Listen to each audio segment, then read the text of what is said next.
हरे कृष्ण। ओम पितृभ्यो नमः।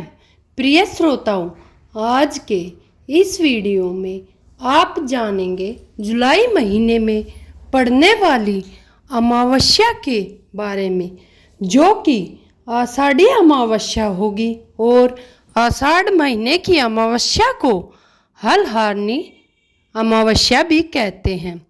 अमावस्या तिथि पितरों को समर्पित मानी जाती है, लेकिन आषाढ़ महीने की अमावस्या सभी अमावस्या तिथियों में से सबसे विशेष होती है, क्योंकि इस दिन पितरों की पूजा के अलावा भगवान शिव की पूजा का विधान है और इसी दिन माँ लक्ष्मी जी की पूजा की जाती है और कृषि के उपकरणों जैसे हल आदि की पूजा भी की जाती है। अमावस्या तिथि पर अगर कुछ पवित्र पौधों का रोपण किया जाए तो उससे न केवल पितरों की कृपा प्राप्ति होती है, बल्कि देवी देवताओं का भी आशीर्वाद प्राप्त होता है। तो आज की इस वीडियो में आप जानेंगे हलहारनी यानी आषाढ़ अमावस्या की तिथि और शुभ मुहूर्त के बारे में। इस बार अमावस्या तिथि 2 दिन पड़ रही है, तो किस दिन आपको व्रत रखना है, पूजा स्नान दान कब करना है, इस दिन कौन कौन से शुभ योग बन रहे हैं, पितृतर्पण और पितरों की पूजा का शुभ मुहूर्त कब से कब है। अगर आपको जानकारी अच्छी लगे तो प्लीज़ वीडियो को लाइक ज़रूर कीजिएगा। हिंदी पंचांग के अनुसार इस बार अमावस्या तिथि 13 जुलाई दिन सोमवार को शाम 6:50 से लग रही है। इससे पहले तक चतुर्दशी तिथि रहेगी और अमावस्या तिथि का समापन होगा 14 जुलाई दिन मंगलवार को। ऐसे में क्योंकि उदय तिथि की मान्यता अधिक होती है, तो उदय तिथि के अनुसार 14 जुलाई दिन मंगलवार को ही अमावस्या का व्रत स्नान दान और पूजा की जाएगी, क्योंकि अमावस्या इस बार मंगलवार के दिन पड़ रही है। ऐसे में ब्रह्मवती अमावस्या होगी। मंगलवार के दिन ब्रह्म मुहूर्त सुबह 4:17 से 5:05 तक रहेगा, जिसमें आप अमावस्या का स्नान कर सकते हैं, सुबह की पूजा कर सकते हैं। इसके अलावा इस दिन सूर्योदय होगा 5:53 पर, सूर्यास्त होगा 7:11 पर। अभिजीत मुहूर्त में आप पितरों की पूजा कर सकते हैं, श्राद्ध तर्पण पिंड दान कर सकते हैं, जो कि इस दिन दोपहर 12:06 से 12:59 तक रहेगा। प्रातःकाल पूजा का मुहूर्त रहेगा सुबह 4:31 से लेकर 10 बजे तक और सायकाल की पूजा आप गोधूली मुहूर्त यानी शाम 7:20 से 7:40 तक कर सकते हैं।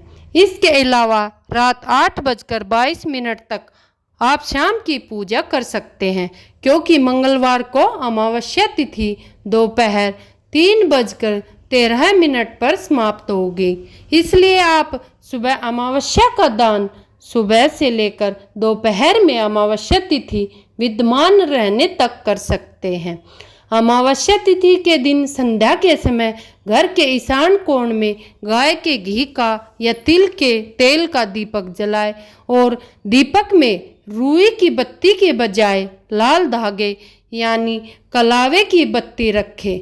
उसमें थोड़ा सा केसर और काले तिल डालें। मान्यता है कि इस उपाय से माँ लक्ष्मी जी की कृपा बनी रहती है और घर में सुख समृद्धि आर्थिक उन्नति आती है। अमावस्या के दिन काले कुत्ते को तेल लगी रोटी खिलाना भी शुभ माना जाता है। धार्मिक मान्यता है कि इस उपाय से शत्रु बाधाएं कम होती है और पीपल के पेड़ की पूजा करके पीपल में जल अर्पित करने से शनिदेव सहित सभी देवी देवताओं का आशीर्वाद प्राप्त होता है। इस दिन नदी, तालाब या अन्य जलाशय में मछलियों के लिए आटे की गोलियां डालने की भी परंपरा है कि मान्यता है कि इस उपाय को करने से मानसिक तनाव दूर होता है और आने वाले सभी कष्ट और बाधाओं का भी नाश होता है। हलहारणी अमावस्या के दिन आप पीपल, नीम, बरगद, बेल वृक्ष या आंवले आदि का पौधा लगा सकते हैं। ऐसा करने से महादेव और भगवान श्री विष्णु का आशीर्वाद प्राप्त होता है। मंगलवार के दिन भले ही अमावस्या तिथि दोपहर में समाप्त हो रही है, लेकिन शाम की पूजा आप जो भी मुहूर्त बताए गए हैं उसमें कर सकते हैं। अगर आप चाहे तो सोमवार के दिन अमावस्या का व्रत रख सकते हैं, लेकिन सोमवार के दिन क्योंकि सूर्यास्त से थोड़े ही देर पहले अमावस्या लग रही है, ऐसे में सोमवार के दिन की अमावस्या को ज़्यादा महत्व नहीं दिया जाएगा और अमावस्या मंगलवार के दिन ही मान्य होगी। अमावस्या के दिन न तो तुलसी जी में जल अर्पित किया जाता है और न ही तुलसी जी के पत्ते तोड़े जाते हैं। वहीं इस दिन बजरंगबली हनुमान जी के भोग में तुलसी के पत्ते रखकर भोग लगाना बहुत शुभ माना जाता है। तो आप अमावस्या लगने से एक दिन पहले ही तुलसी के पत्ते भोग के लिए तोड़ कर रख सकते हो और इस दिन किसी भी प्रकार की मांस, मदिरा, अन्य तामसिक चीज़ों का सेवन न करें, बाल, नाखून इत्यादि न काटें और अपनी सामर्थ्य के अनुसार दान दक्षिण करते हैं और वह दान किसी निर्धन व्यक्ति को करें। यह थी आज की वीडियो। तो दोस्तों, वीडियो अच्छी लगे तो लाइक करें और चैनल को सब्सक्राइब करें। धन्यवाद दोस्तों।